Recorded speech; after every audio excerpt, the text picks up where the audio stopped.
A blessed day to all of us. Before I start, I would like to say thank you for coming up with this kind of plan.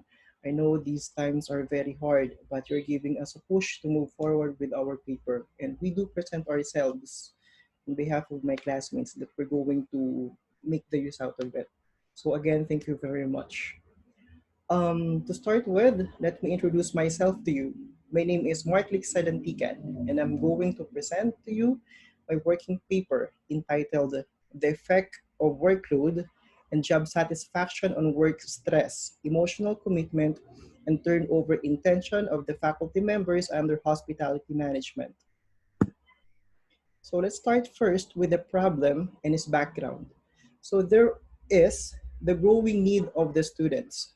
So it should be equated or supplied with this kind of demand for faculty members who are equipped with certain skills on how to teach the specific discipline.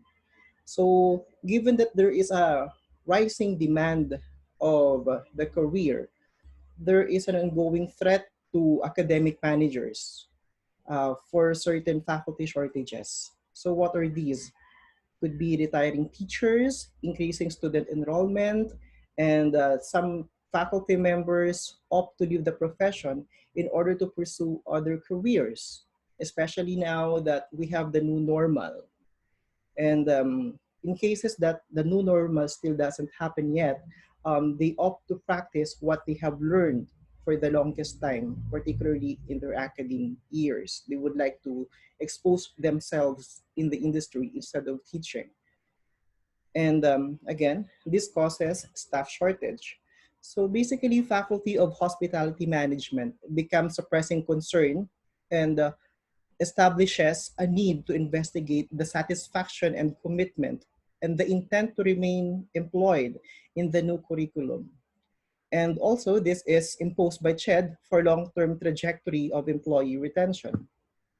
So for the background of the study, first is the emergence and growth of hospitality management learning. Well, operations is one of the fastest growing industries in the world. Hotels, events, travel and tourism, luxury services, food services, and other related segments fall under hospitality management. Among all these sectors, travel and tourism are the most significant contributors to the world economy. So looking forward, that we are all expecting for the big comeback of the hospitality and the events industry.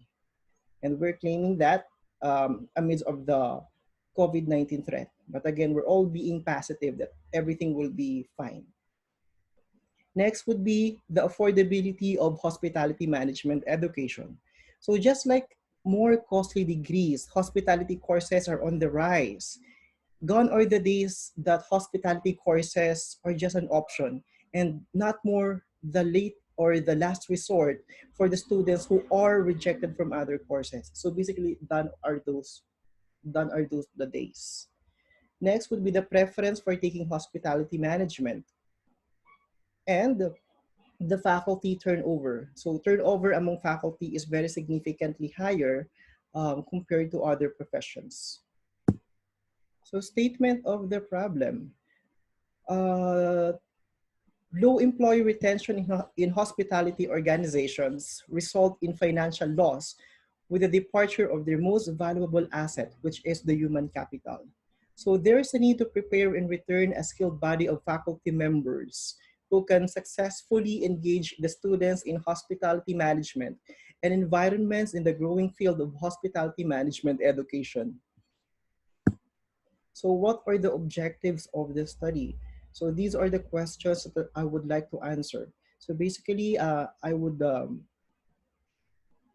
like to know the relationship of the five theories that I would like to um, where my study would like to orbit around. So what is the level of workload among faculty members, and what's the relationship of the workload and job satisfaction? What is the level of work stress among faculty members? And I would like to know the relationship between workload and work stress. And what is the level of emotional commitment among faculty members? So I would like to know if there is a relationship that exists between workload and emotional commitment? What is the level of job satisfaction among faculty members? Does a relationship exist between job satisfaction and emotional commitment? What is the turnover intention of faculty members? So does a relationship between workload and turnover intention exists? So does a relationship exist between job satisfaction and turnover intention? So these are the objectives I would like to know. What are the relationships? Is it strong? Is it significant?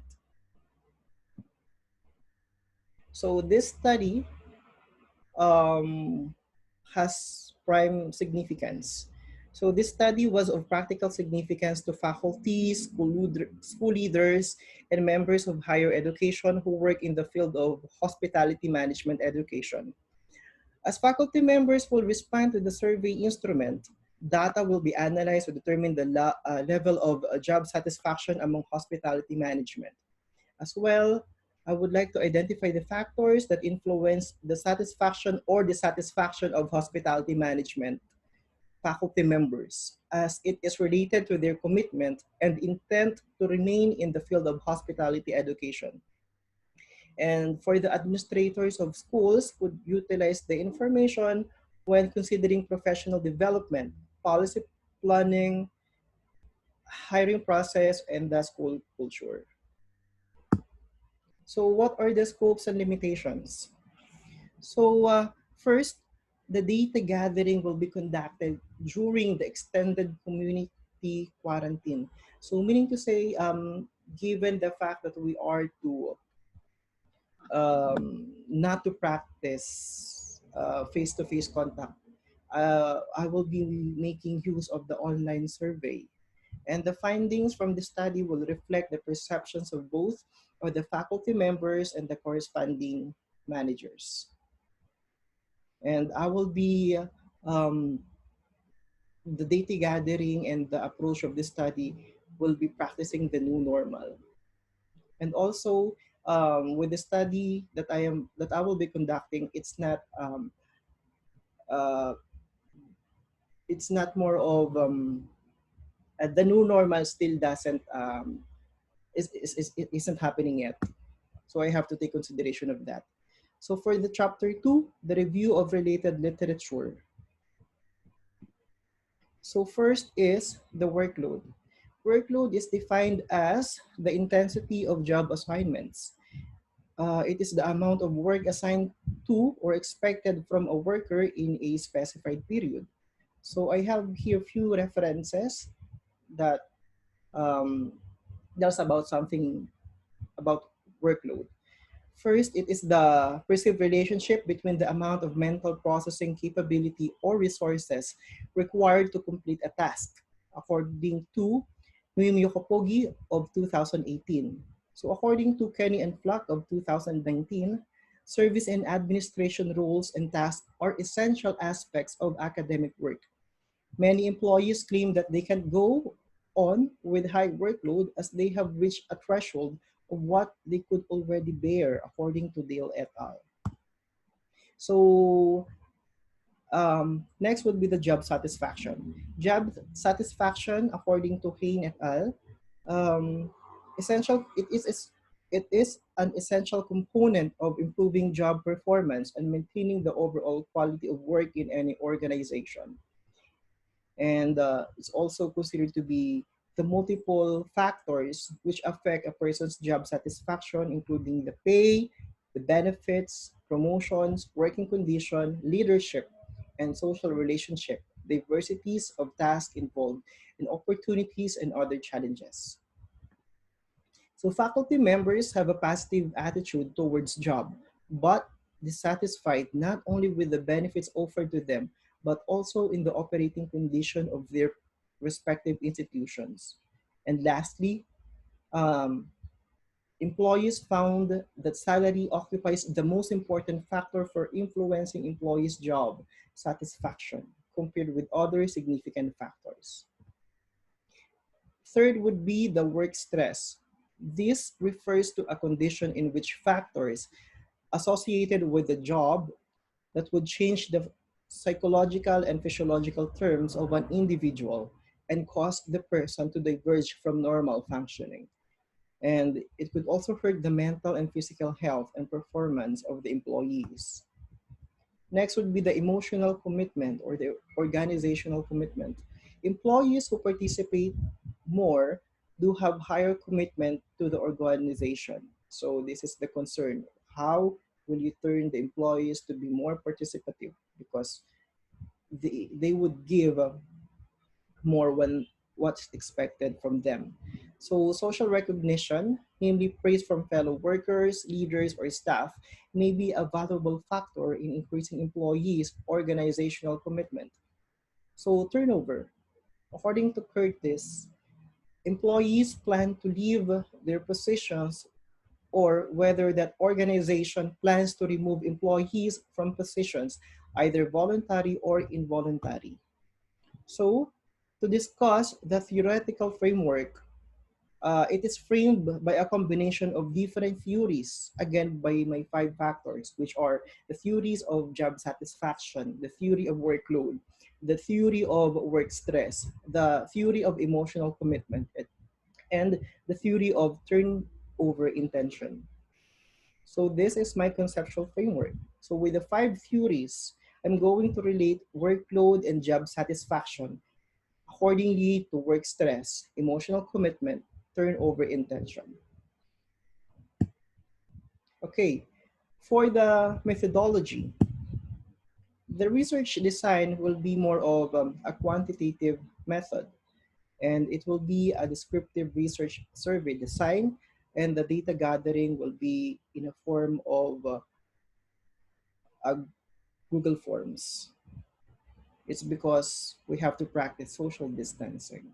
And we cannot deny the fact that we are still uncertain when will be the resume of classes.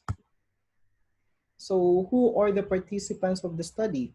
So academicians in different schools in Luzon offering BS Hospitality Management. Um, why am I targeting Luzon? It's because here in Laguna alone, given that the respondents would be 400, it's very hard for me to come up with that kind of population. It's because um, the schools offering hospitality management in our region is not that much compared to Manila. And if there are institutions offering hospitality management, the programs are very few. So meaning to say the faculty members who are teaching in that institution would only comprise of 6 to 7 people and catering to both HM and tourism. So I would be having difficulty with that. And not all are affiliated with organizations. Um, they have standalone um, existence.